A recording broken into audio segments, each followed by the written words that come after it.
Hey guys, it's Timmy, and this is Pro Wrestling Unlimited, as we're here with the PW Unlimited Wednesday show, episode number 60. Glad to see you guys here with me. How many of you, I got a question before we get going, how many of you in the live chat right now were actually with us, I want to say a half an hour ago or so, for some What Wrestling? What Wrestling was great. I really enjoyed the show from top to bottom. Hopefully we can work with those guys again to do more here on the Pro Wrestling Unlimited YouTube channel, stream some more wrestling and whatnot. We really enjoyed it. Seemed like you guys that were in the live chat enjoyed it as well. I'll just read some from Travis Ray. Travis Ray says, I swear I hate these so-called wrestling fans on Twitter. Hey, some of them can be a little, like Daniel Bryan says, fickle. Give me 1 second here. Skype's not wanting to load right because I know you guys are going to want to call in here tonight. So let me get Skype loaded up properly. There it goes. All right. We'll take calls here in just a little bit. I have a couple things I want to talk about here before we get going. Before we get started, I do want to say today, our first episode of PWU List This dropped on patreon.com/PWUnlimited. It is an early access piece on our Patreon account. Everybody else here on YouTube will get those episodes on Saturdays. So it will drop every Wednesday on Patreon, patreon.com/PWUnlimited. And then it will be available on YouTube come Saturday, 3 days later. It'll be ad-free as well if you do go over and get it on Patreon. So head over to patreon.com/PWUnlimited if you guys do want to check out some of our exclusive and early access content. Looking at in the chat, we've got Sean Cook here with us.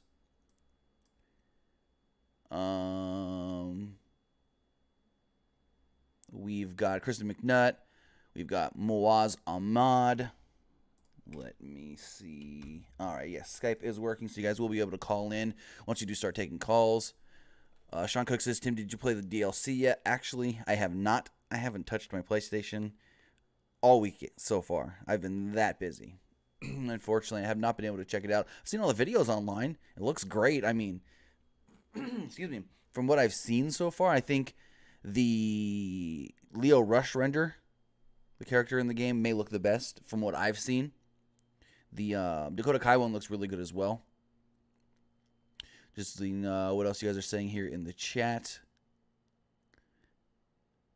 Not much yet. You guys are still trickling in the live chat and whatnot. But yes, as you see on the screen, we've got a new logo. It's now officially the PW Unlimited Wednesday show because I always call it that anyways. I always say the PW Unlimited podcast, PW Unlimited Wednesday show. So I said, why not just change up the logo? We changed up our main branding as well. Brand new PW Unlimited logo. Also, if you guys do, I haven't actually pushed this out yet. Let me pull this up for you guys. We do have the new logo on a t-shirt. If you guys do want to check that out.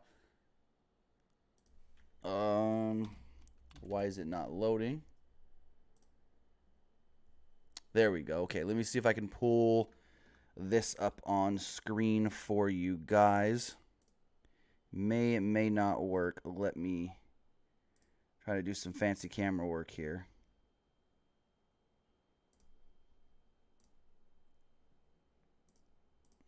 Awesome. All right, so as you see here, well, you don't see here yet, as you see here, we've got the PW Unlimited new logo on a t-shirt.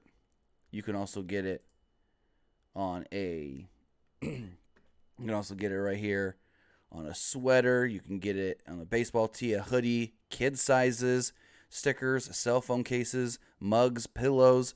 We will put the link in the description and in the chat right now for you guys. But yeah, there actually everything right now on our PW Unlimited store is currently on sale. PW Unlimited TeePublic store, I might add. So if you see like you want the new t-shirt, well, instead of it being $20, you actually get it for $14, as it says right here. The sale is still going on for 1 day, 13 hours and 48 minutes. It is 30% off everything on the PW Unlimited TeePublic store. With that, put the link in the chat right now. All right. If you guys do want to check that out. But let's talk some pro wrestling. I want to talk a little bit about AEW to start. So let me pull up this article we do have. It's about Cody talking about, are they going to hire writers? Cody did state that they don't really think they are going to hire writers. They don't need writers in AEW. I'm not finding this here. Let me find it somewhere else. Okay, I got it right here. So Cody did an interview with S.E. Scoops. And S.E. Scoops was just asking him, all the different things about AEW and whatnot. And they said, hey, do you guys have any plans to hire writers right now? And Cody said, no, we don't. We want to leave that up to the wrestlers. We want them to write their own story. We want them to, he kind of said like they want to write it in the ring. I got the quote right here from Cody. Cody said, so while speaking to SE Scoops, Cody talked about how they are not hiring writers for AEW, at least not right now, because they don't want to micromanage their talent. Cody says that he believes in the young talent they are signing and wants them to create their own music. Cody stated the following: there's plenty of young, fresh, independent talent out there that probably can use guidance and things of that nature, but there's also plenty of folks on board already that I wouldn't dare try to tell them how to play their own music. If I am licensing you and I am paying you, then I already know you can do what you can do. These are your songs, and I want you to go out there and play them.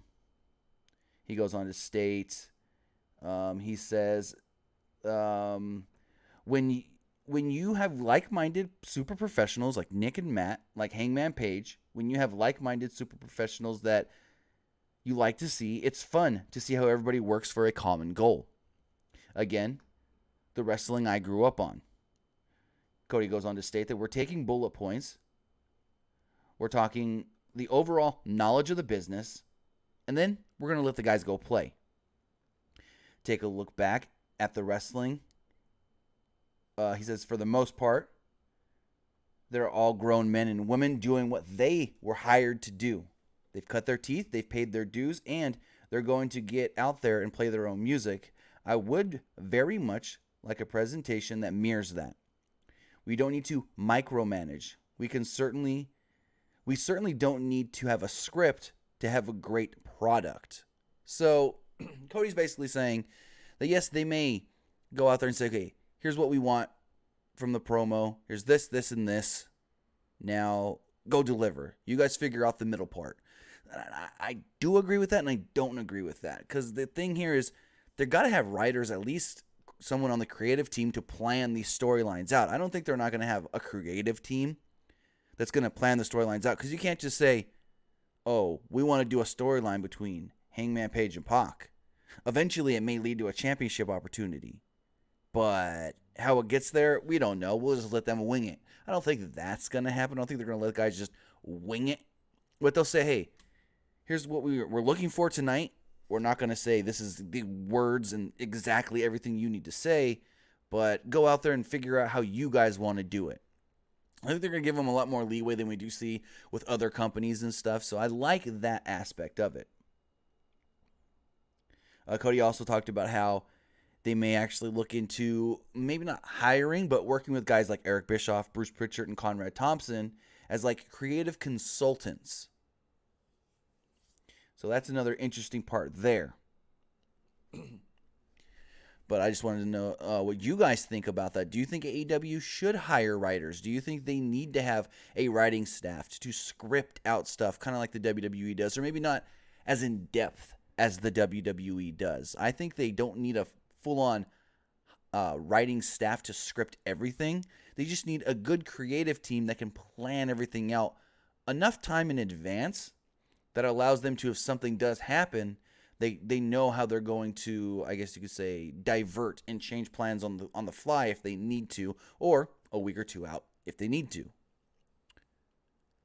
Sean Cook says, are you doing any super chats tonight? I mean, anybody's always welcome to donate through the super chat. You just hit that super chat button right there under the chat and let us Let us know what you're thinking.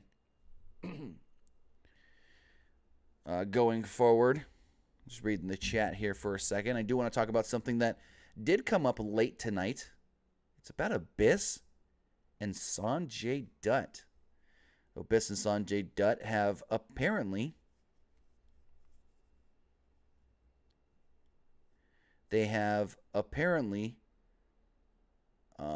left Impact Wrestling. Sorry, I was reading something that came across my desk right now. They've left Impact Wrestling. According to PW Insider, they're no longer with the company, and they could be going to WWE. Over the last year or two, I want to say since 2017 at least, with Sanjay Dutt, he's been working as a producer for Impact Wrestling. He actually turned down a player coach role with the WWE Performance Center in 2017 when Jeff Jarrett was hired on by Anthem to run Impact when they first really took over and stuff. As far as, I don't know exactly how long Abyss has been working as a backstage producer, but he's been doing it for a little while now. So maybe WWE is going to... We don't know what WWE wants them for. We don't know if WWE wants Sanjay Dutt and Abyss for backstage roles. We don't know if they want them for NXT. We don't know if they want them to train people at the Performance Center. We don't know if they want them for the main roster. We do know that back in, I want to say it was 2006. My years could be a little off there. WWE talked to Abyss and wanted him to come in. WWE wanted Abyss to come in and work with The Undertaker at WrestleMania, and he was almost on board. And then I want to say right before like the Royal Rumble or something, if what I heard was correct, right before the Royal Rumble, he just was like, you know what? I'm loyal to Impact. I'm going to stick with Impact. I'm going to stay there. But hey, Impact put him in the Hall of Fame this year, or last year technically, and now he's leaving. I don't know what this could mean as far as if this is like the start of something where we could see multiple people leaving Impact, multiple people in backstage roles. But according to PW Insider, like I did state, they are reporting that it is very likely that the two will be going to the WWE. They just don't know in what kind of a capacity. Also, Conan and Tommy Dreamer will be filling the roles, the backstage roles that Abyss and Sanjay Dutt will be leaving. So with that, I think that's a very interesting story. We don't know exactly, like I said, where it could lead to at this moment, but there's a lot of possibilities that it could lead to. So with that, let's take our first call. Caller, you're on the air. What's going on? Hi, Tim. How's it going? Hey, I have a question. I'm a big Nikki Cross fan. Okay. I understand that they built her as a face in NXT, but necessarily just because you're a face on NXT doesn't mean that whole thing can translate. Do you think she would be better as a heel or a face or a tweener on the main roster since they called her up? That's a very good question. I was thinking about this week actually. I feel like, you even said it. You said just because you're a baby face in NXT doesn't mean it's going to translate, and that's what they want for you on the main roster. And the perfect example of that is Drew McIntyre. When Drew McIntyre was in NXT, he was a baby face. He was the guy that wanted everybody to enjoy his matches. He wanted to service the fans and all that. But as soon as he came to the main roster, he was a heel with Dolph Ziggler. So just because you're one thing in NXT doesn't mean you have to be the same on the main roster. But as far as Nikki Cross goes, I can see where her style would work as a heel, kind of.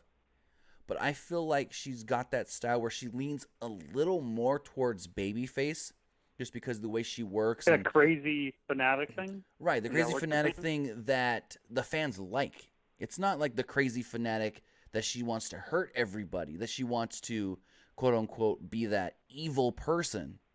I think she's got that crazy fanatic that kind of translates with the crowd, and it's like, well, this girl's kind of cool. Let's get behind her. The reason why I ask that is because when I look at her, if you remember WCW Daphne, she reminds me a lot of her. When you look, her influence looked like she was influenced by Daphne and some wrestlers from like ECW, like PWUnlimited gorilla cutting and stuff like that. Do you agree with that assessment or not really? I can exactly say that her run in NXT, her gear, and the way she worked in NXT, correct. Before she was in NXT, she wasn't really that crazy. Really, when they paired her with Sanity and stuff is when she really started the crazy thing, and it really just worked for her, and she picked up on it, and she really just flew with it. But I do get the Daphne reference for sure. And honestly, she would be one of those wrestlers, female wrestlers that hypothetically, let's say they brought back the hardcore title. She can work with that. Oh, for sure. And do you think that hardcore title could work in this style of WWE, like the PG era, or since it was too violent, it wouldn't work? I never thought it was too violent. Like, they didn't really do too much that I thought was too over the top. Like, sometimes, like that Kennel from Hell match, which we should never talk about. Anyways, I don't think they ever did anything that was too violent. I mean, ECW did the really violent stuff that they'll never bring back. They're not going to staple people's heads and all that kind of stuff. But could it work? Like if you watch it, ZZW. Oh, yeah, no. What ECW... No, they're never going to do that, honestly, realistically. I mean, even CZW, in my opinion, is way more hardcore than ECW even was, to be honest.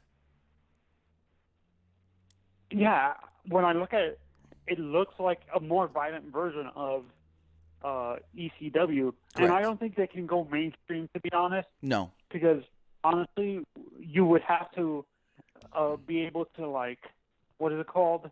You would have to be able to translate to the casual fan, people who don't watch it all the time. And I don't think that type of style of wrestling would. So, do you think, how would you, if they brought the hardcore title back, who would you put in that division? I think Dean Ambrose, maybe. Dean Ambrose would be perfect for that. Right. I mean, the hardcore title could still work today, especially with that 24/7 rule. Because the way WWE does like to do their random backstage stuff from time to time. So we can see, like, Dasha interviewing, say, Seth Rollins, for instance, and all of a sudden the camera pans to the side and you've got someone attacking the hardcore champion with the referee trying to go for that 24/7. You know, I can see it working. I don't think they're going to be doing, like, the whole light tube things and all that kind of stuff, which they never really did. And like I said, the hardcore stuff that they did back then really wasn't that over the top anyways. I mean, not any more than we see today with, like, Charlotte and the kendo stick stuff with Ronda, or some of the stuff we see in TLC matches and Hell in a Cell matches today. So honestly, if they wanted to bring ECW crazy. No. They would never go that far. Not lighting tables on fire and stuff like that. No. They wouldn't go that far. But I mean, if they wanted to bring it back, they could bring it back for sure. And I think, would they have to take a title out? My question. Would they have to take the United States or Intercontinental Championship? No, and you just gave me a really good idea. So the new women's tag team belts are going to be between both brands, we assume. If you have this hardcore championship with the 24/7 rule, make that a floating championship where any champion can show up on any show or anywhere that the hardcore champion is, and they can utilize social media really well with this, because they can just randomly pop up a Twitter video or a YouTube video and be like, this morning Dean Ambrose, the hardcore champion, was traveling and was attacked in the lobby of the hotel, and the hardcore title has changed hands. And social media is something where they can really utilize that. Yeah, I think that the hardcore title would be more successful with social media now. Yes. To be honest, because all the fans are videotaping stuff everywhere, so it would be that, and it doesn't have to just be something that takes place on Raw and SmackDown. It can, like I said, be a random Saturday morning when they're traveling, and all of a sudden the hardcore champion was just attacked and the title changed hands or something. Yeah, and I don't think, honestly, and I was reading somewhere, I'm not sure if you heard this, but they're thinking of doing a 6-man tag team championships in the WWE. Do you think that would work as well, like that lucha style, like where? No, I haven't. Sorry to cut you off. I haven't heard that. I don't think that'll work. I don't think they have enough 6-man groups. Like, really, The only 6-man groups or more than 2-man groups that they have, Undisputed Era, The New Day, Sanity, and I know I'm forgetting Lucha House Party. Other than that, everyone else is just tag teams. You would have to just randomly hodgepodge throw people together for that. I don't think it would work. It's too much. You already have regular tag team titles. No. Oh, and this is a common. I'm not sure if this is a common question. Okay. When you look at like a person like Dean Ambrose, I think I've asked you this before when I called you before. With Dean Ambrose, he could be a good stable leader. Honestly, with the Shield being so far, they're not going to bring them back. They're eventually going to bring them back. But with Dean Ambrose, who would you have him as a main event star person, pair him up with like Sanity or something, and have Eric Young as a mid-card title person, and Killian Dane, and what's his name? Alexander Wolf. Dude, that won't work? No. You asked what the other guys. It was Alexander Wolf's the other man in Sanity. Yeah, and have Nikki Cross with Sanity as a female person. Do you think a huge stable like that where Dean Ambrose can lead them? I think it could work, but do I have faith in WWE in doing something like that and keeping it consistent and having enough continuity in doing that? No, I don't have the faith in them. But I want to say thank you for the call and have a great night. You too. So to his question, could we see something like an Undisputed Era type group on the main roster? Maybe if Undisputed Era comes up and they've already been established and Triple H can go to Vince and say, hey, this is what these guys have been doing. They've been killing it in NXT. I think they can really translate to the main roster. But if Vince was to try and start a big group like that now on the main roster, we've already saw that it didn't really work out too well with the Wyatt family. It did to an extent, but it really ran its course pretty quickly. So I don't know if that can work on the main roster. Gabriel Press says British Strong Style, but that's NXT UK. They're not main roster. What he was asking about is if they did 6-man titles on the main roster. MBP has a really good question. He says, is John Cena really injured? No. If you remember, Dave Meltzer reported, I want to say almost over a month ago now, that John Cena being in the Royal Rumble was very unlikely because he was going to be filming a movie starting January 20th. This past weekend was January 20th, and that's when he started filming his new movie. I don't know what movie it is per se, but John Cena had to film a movie. He's most likely not going to be in the Rumble. And the reason for the quote-unquote injury angle, he was always supposed to have an injury angle. As far as I know, John Cena was never scheduled to be actually in the Rumble. What was supposed to happen was either last week or the week before, Cena was supposed to be attacked by Lars Sullivan.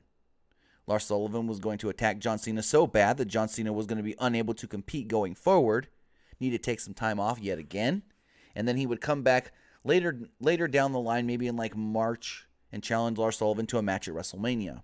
That was the plan. When all this stuff did start going on with Lars Sullivan, as far as him not coming to the building, him having his panic attack, him not being able to,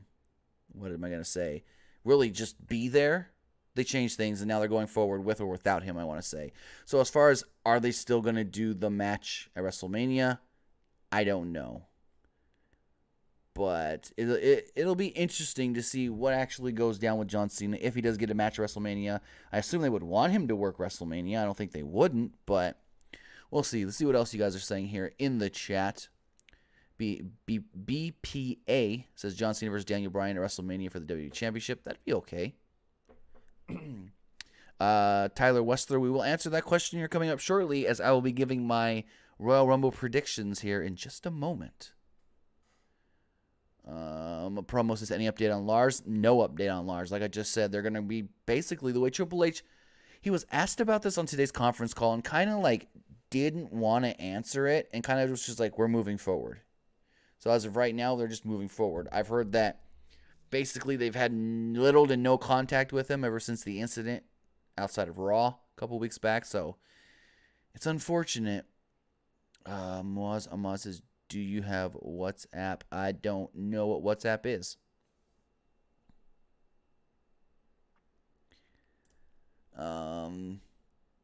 Let's see. Gabriel Perez says, who will challenge Asuka at WrestleMania?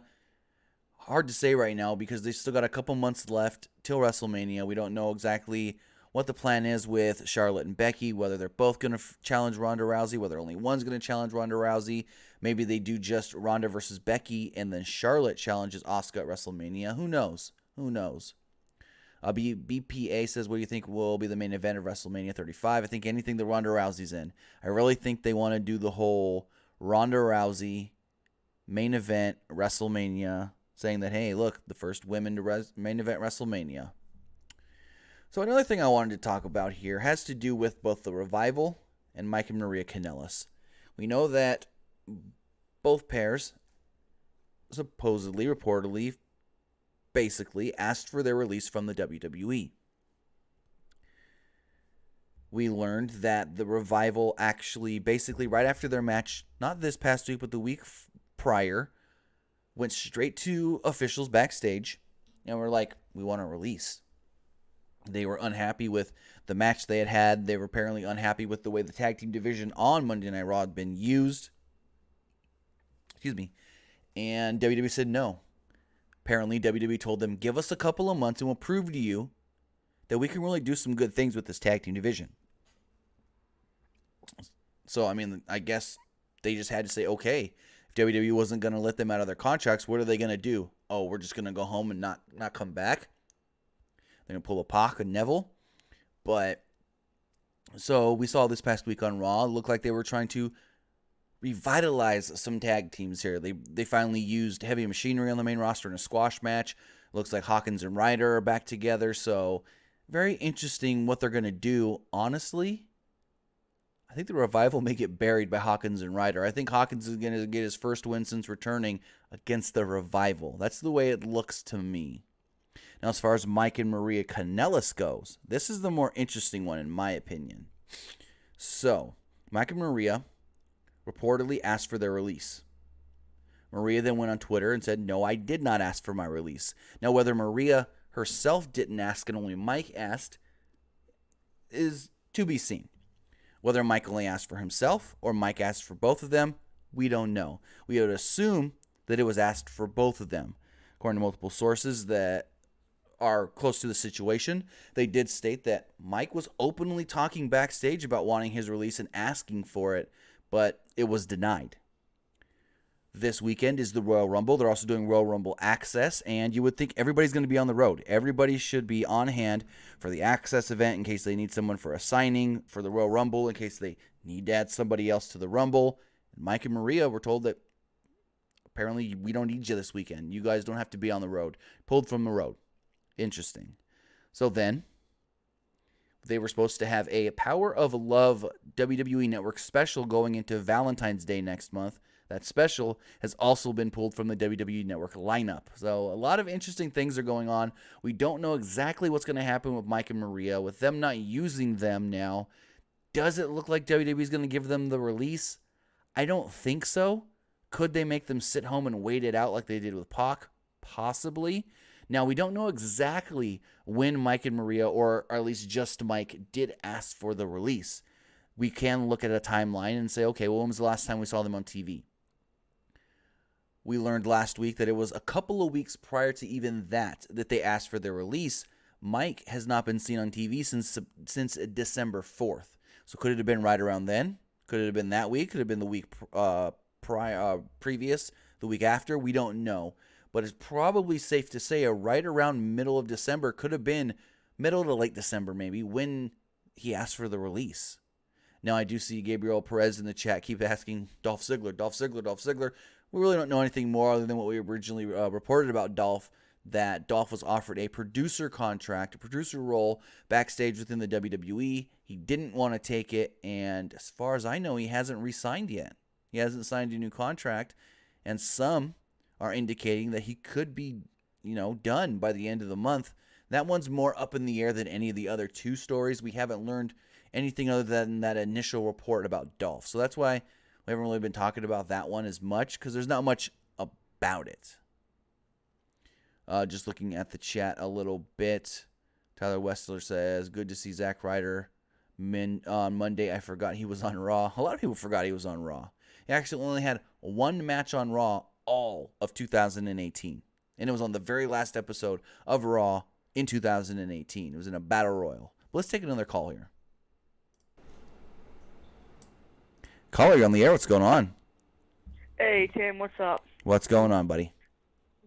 So I have a couple quick questions and a comment. The question is, if you could trade in one person from Raw to go to SmackDown and one person from SmackDown to go to Raw, who would it be?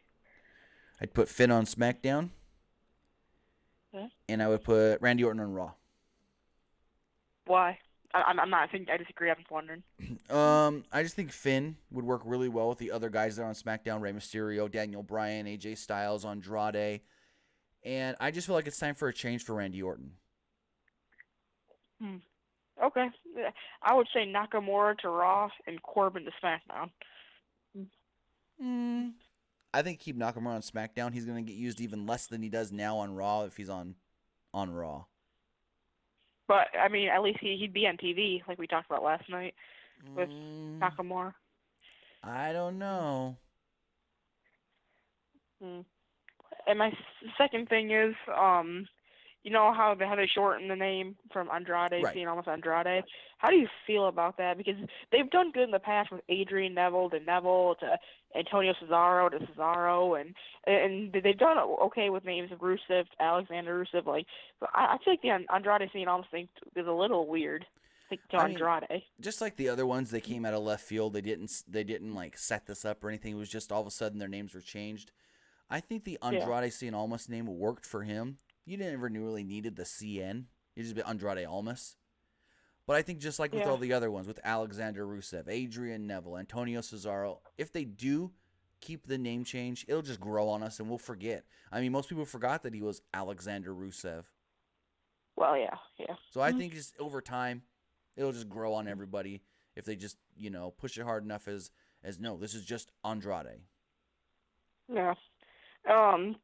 Yeah, and so I'm going to Raw on Monday, February 11th. I'm going to wear my Pro Wrestling Unlimited shirt. I'm going to put a piece of duct tape to subscribe to Pro Wrestling Unlimited. Awesome. So, okay. Thank you for the call. All right, thanks for the call and have a great night. All right. Looking at the chat. BPA says, Randy Orton on Raw, please. Tyler West says, Undertaker already accept Finn Balor challenge for Mania. It was on Twitter. Okay. Let me look into this really fast. I don't think, because there is an official Undertaker Twitter. But I can probably tell you that it was probably a fake deal. Undertaker. Now, which Undertaker Twitter account are you referencing here? Let me know in the chat what Undertaker Twitter account you're referencing here, because I don't see anything. Henry McKenna says, Tim, what do you think of Eva Marie on Big Brother, and do you ever see her returning to WWE? I think on Big Brother, which I'm a huge Big Brother fan. I've seen every episode so far, except for tonight's. I haven't seen tonight's episode yet, so please don't spoil anything for me. Anyways, I think she'll do okay on Big Brother. She's already aligned herself with some of the bigger players this year, like Lolo Jones and Ryan Lochte. We're trying to get a group of athletes together. I think she'll do okay. At first, no one knew who she was, so they didn't pick her to be like their. So, for everybody that hasn't seen it yet, Eva Marie, or Natalie Eva Marie, is on this season's Celebrity Big Brother. First thing they had to do was they had to do a challenge where you were in teams. One person had to pick a teammate and go on, so forth and so forth. And because none of the other celebrities really knew who she was, they didn't pick her. But that was a good thing for her, because she wasn't picked, she's actually got immunity for the first week and cannot be eliminated the first week of the show. So, I mean, being a low-level celebrity, I guess you can say, worked in her favor. Woken King Slender, Undertaker does have an official Twitter. He doesn't barely ever tweet on it, but he does. As far as Eva Marie ever coming back to WWE, that's a hard one. I don't know if she wants to. She kind of played the WWE as a fiddle. She used the WWE to get her name out there, and now she's got her own clothing brand, NEM. So, we'll see. I don't think she'll ever come back. Maybe one shots here or there in like a Women's Royal Rumble or something, or at like an Evolution pay-per-view. But as far as coming back on the roster full-time, no. I think she's done with that. Taylor says, was on a wrestling news channel that I follow up there, probably rumbling rumors or, yeah. Again, I don't, why? Here's my thing. I don't even know why I'm addressing this, but why would The Undertaker and Finn Balor be setting up a match now, less than a week before Finn is challenging for the championship? Like, it just diminishes that whole title match. Like, really? Doesn't even make sense. Why would you be setting up a match down the line when you're trying to be the champion right now? Like, it's got to be fake news.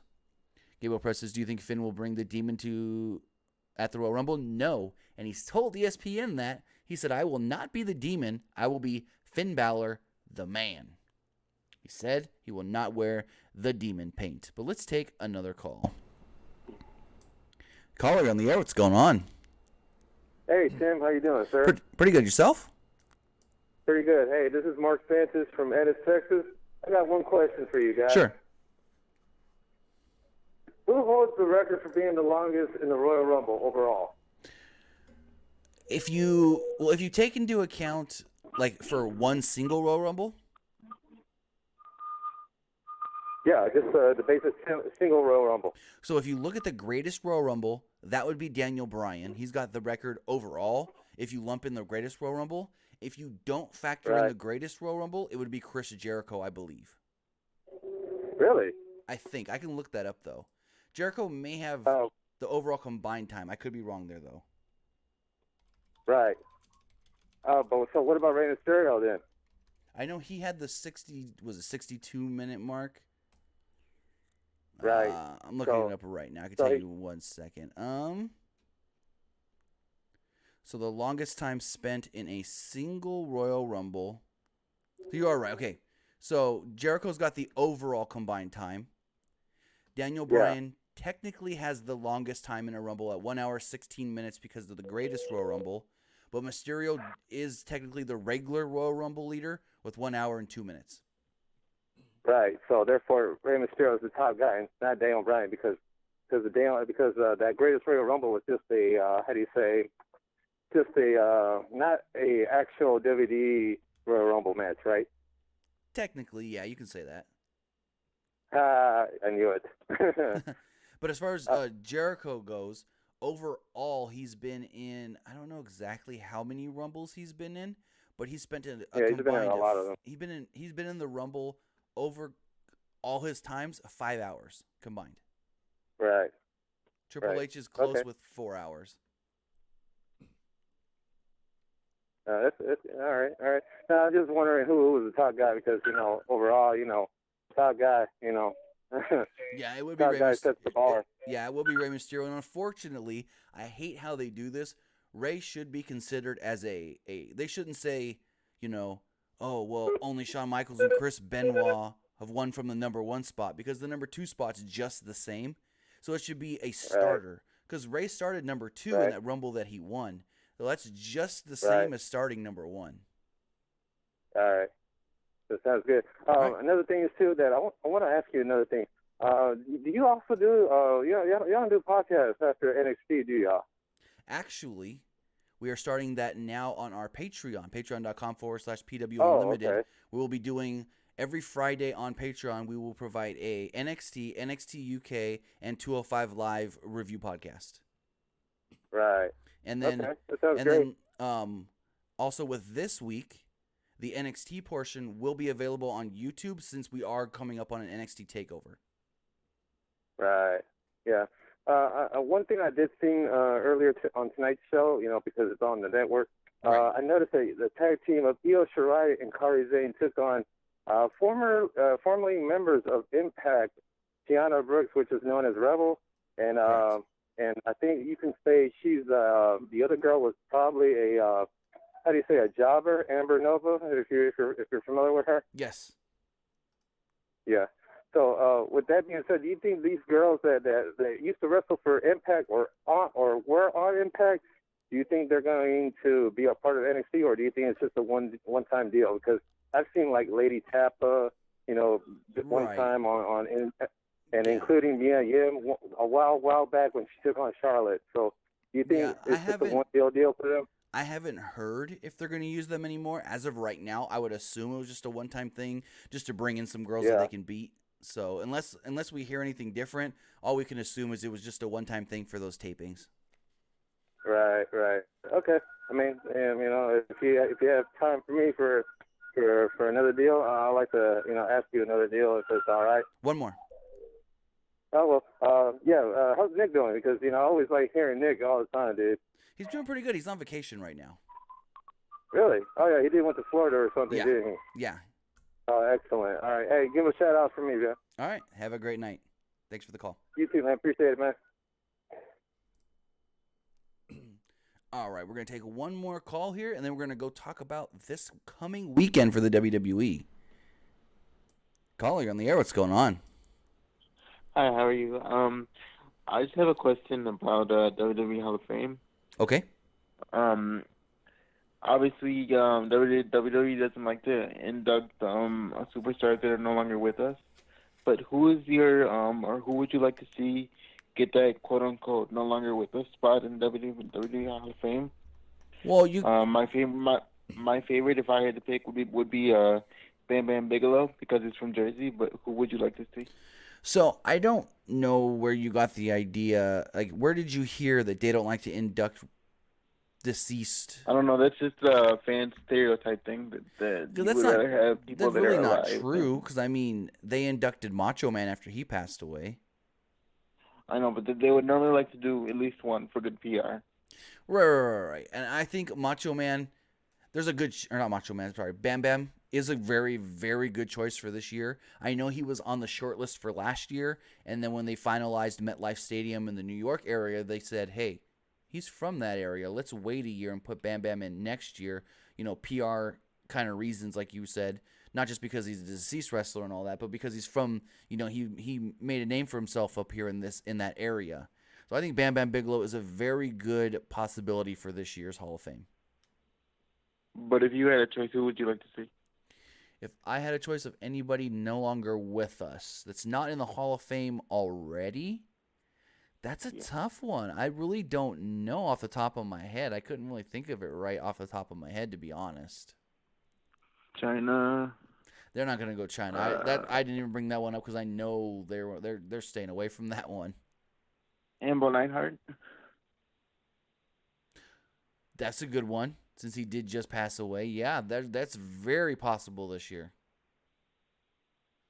All right, but thanks for taking my call. Not a problem. Thanks for the call. Have a great night. As far as the Hall of Fame goes, we should be getting that first announcement here within the next week or two. I would have, because typically it's either the week before or the week after Royal Rumble when we do hear that first announcement of superstar, former WWE, whatever, going into the Hall of Fame. So there is the possibility we do hear those first names this week coming out of the Royal Rumble.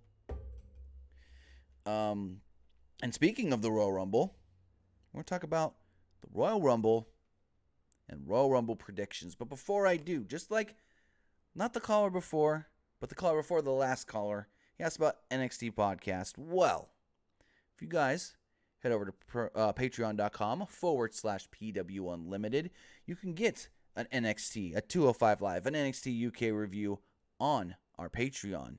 You can also get early access to episodes like PW List This. It's our countdown list video. First episode did go out today for early access on Patreon. It will come out on Saturday for everybody here on YouTube. But as low as $1 in our bronze tier, you can sign up and support us over there at Patreon, because we want to grow. We want to make PW Unlimited bigger than it already is. And now we need your help to do so.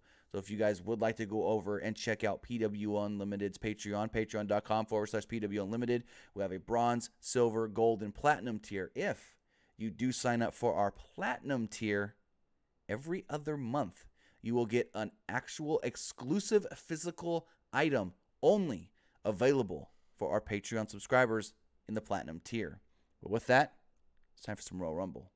This coming Sunday, live on the WWE Network from Chase Field in Phoenix, Arizona, is the WWE Royal Rumble.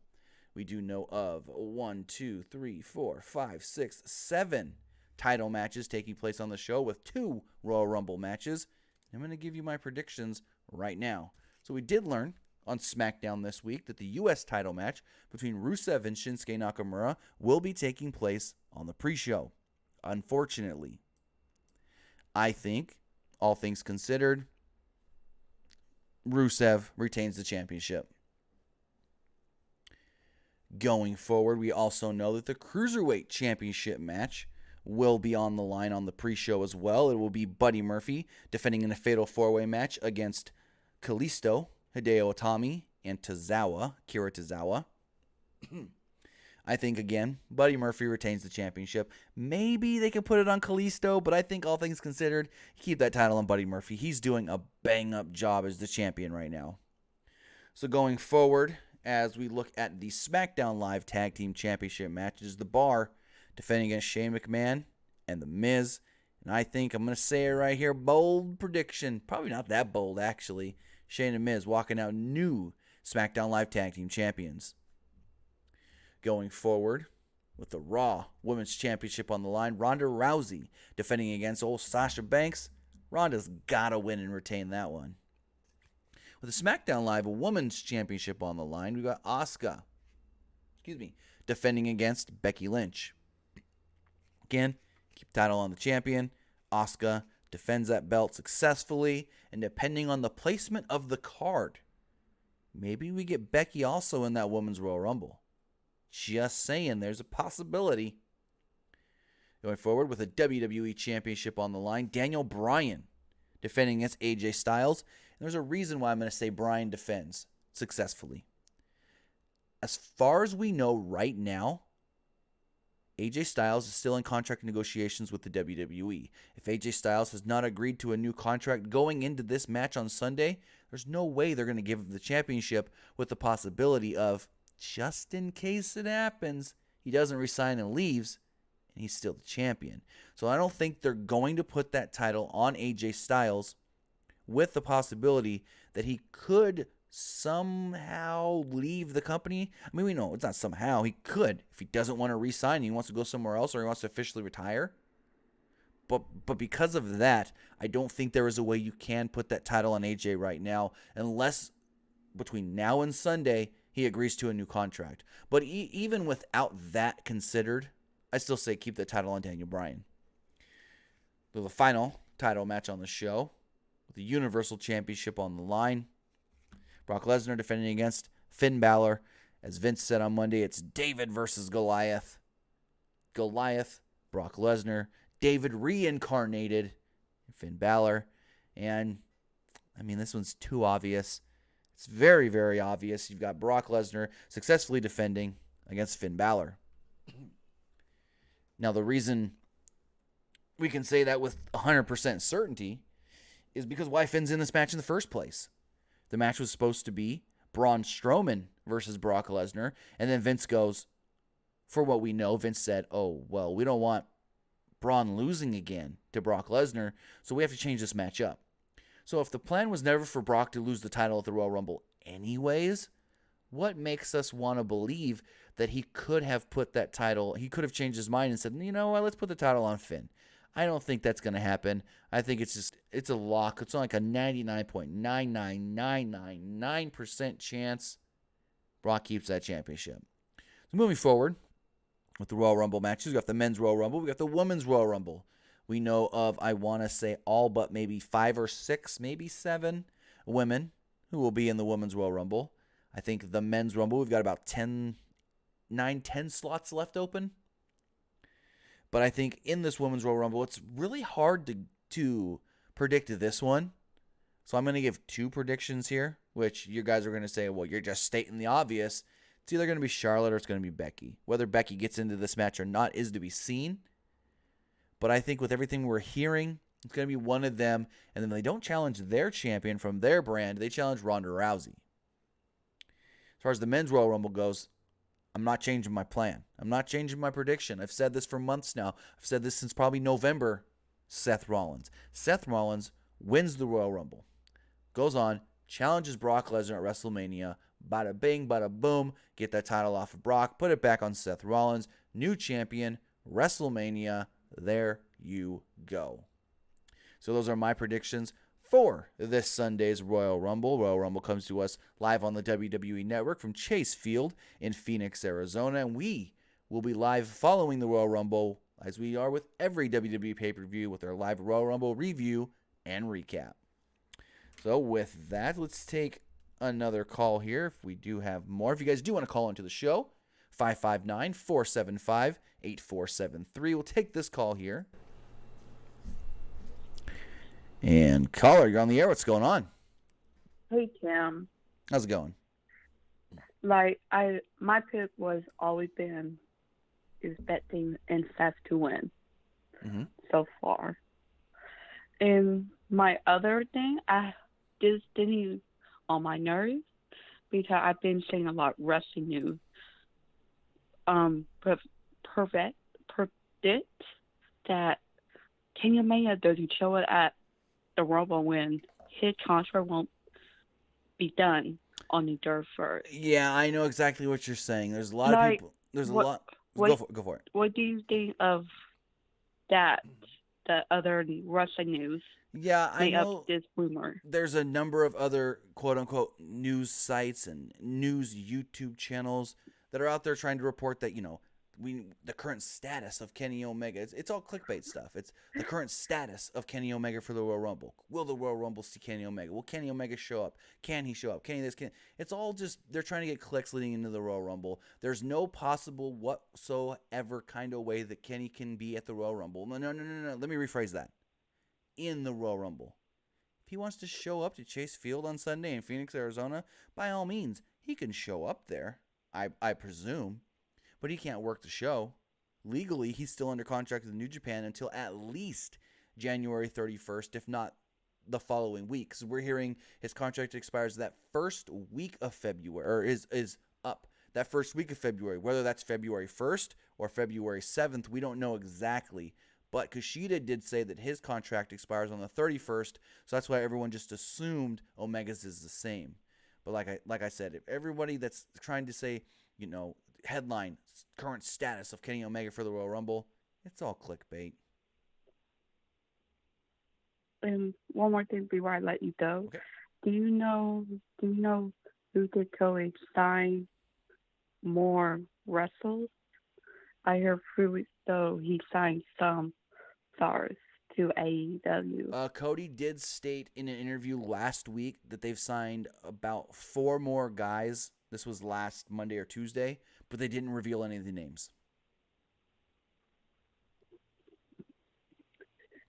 Okay.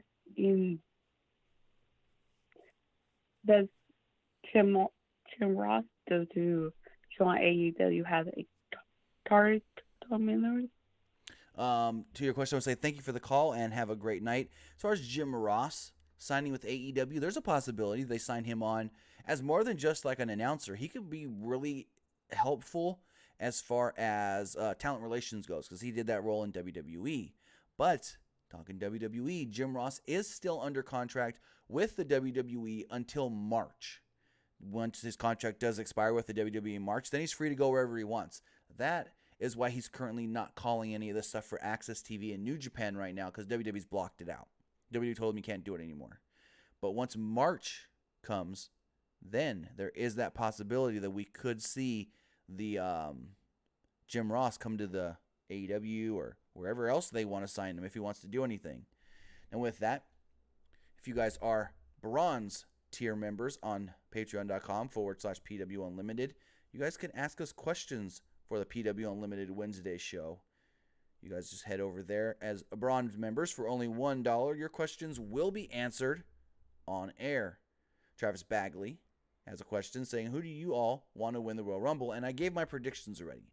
I said either Charlotte or Becky wins the Women's Rumble, and I'm still sticking to my guns. Seth wins the Men's Royal Rumble. Also, patreon.com/PWUnlimited. Benjamin asks, at the moment, there's not a pay-per-view scheduled for October.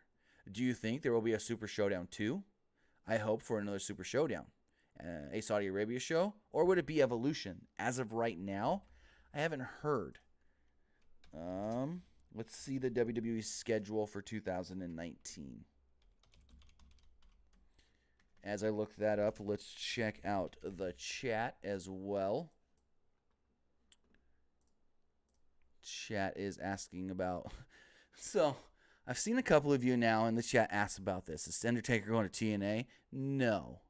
There's a picture going around where there was some sort of a convention going on in Las Vegas. I don't know exactly what the convention is. From the photos I saw, it looks like it could have been like an outdoor hunting type of deal.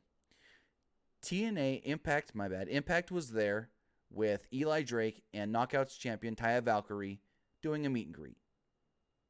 Undertaker just happened to be there, so he took a picture with the two. There's nothing to look into here. It was just, hey, he saw some guys, some other wrestlers. They got a photo with a dead man. Other than that, there is nothing at all to look into. I think it's pretty funny, but as far as WWE pay-per-views going forward for October, I don't see anything. Maybe they are leaving it open in case they want to do another Evolution. So, I don't know. But if you guys want to make sure that your questions do actually get answered on this show every Wednesday night at 9 p.m. Eastern, 9 p.m. Pacific, midnight Eastern, all you got to do is over to patreon.com/PWUnlimited and sign up for the bronze tier at $1. Ask your questions, and they will be actually, for 100% for sure, answered right here on the podcast. Take one final call before we do head out here. If you guys do want to call in, 559-475-8473. Let's take this one right here. Caller on the air, what's going on? Jim, how's it going? Pretty good. Yourself?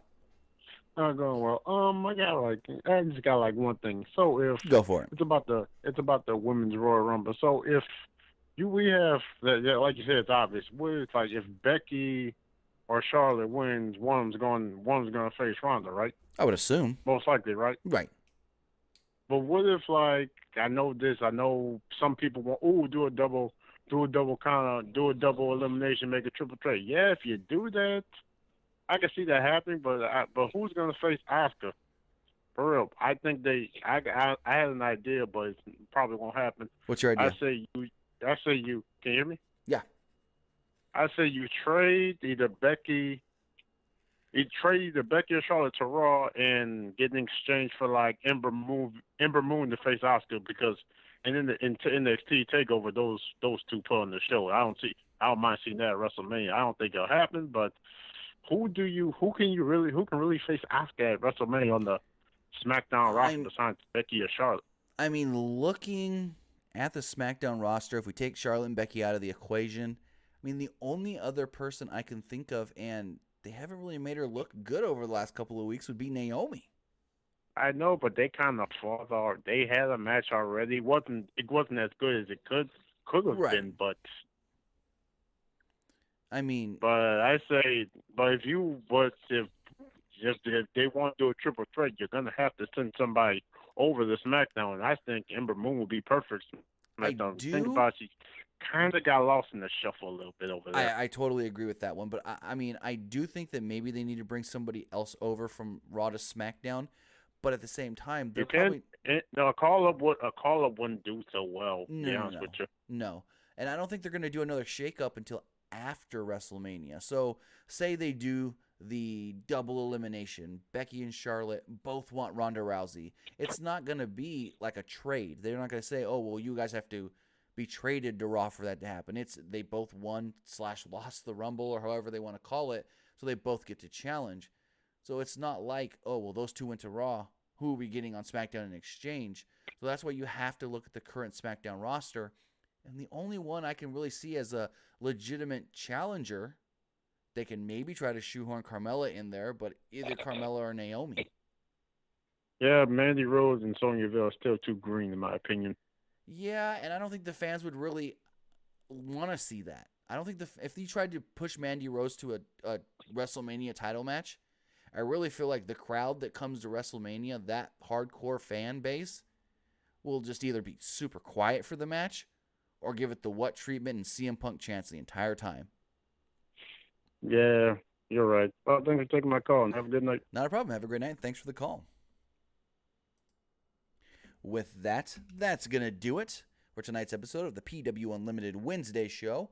I want to say thank you to everybody who did join me here live. I also want to say thank you to everybody who joined me live here for this podcast and who was with us for some What Wrestling before we were live here.